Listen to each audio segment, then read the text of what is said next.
Welcome to our channel. Today we how to log into Systeme.io, build funnels and email campaigns step by step clearly.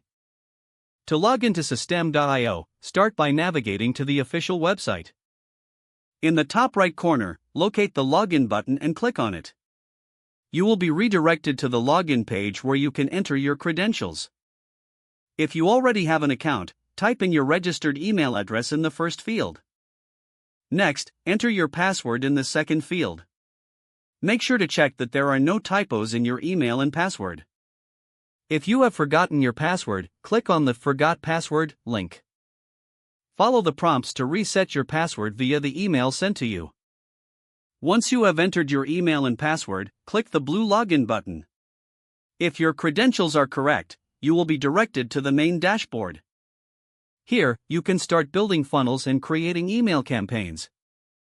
Familiarize yourself with the dashboard layout for easier navigation.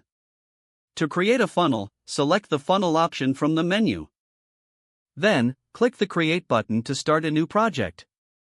For email campaigns, head to the Emails section in the menu. You can then choose campaigns to set up new email series. Ensure you save your progress regularly while working. Once you are finished, log out to secure your account. Click on your profile picture in the top right corner and select Logout. You are now ready to dive into creating effective funnels and marketing emails. If the page does not load, refresh the browser or try again in a private or incognito window. Make sure you are using the correct email address, then retype it carefully to avoid small typos. If your password is not accepted, use the reset option and create a new strong password you can remember.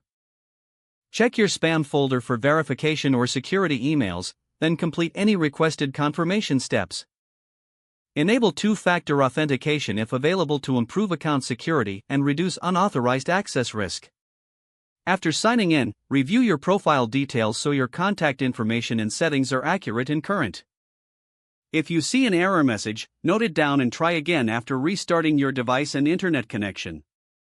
Log out when you finish, especially on shared devices, to keep your account and payment information secure. If the page does not load, refresh the browser or try again in a private or incognito window. Don't forget to like this video and subscribe to our channel for more step-by-step tech guides.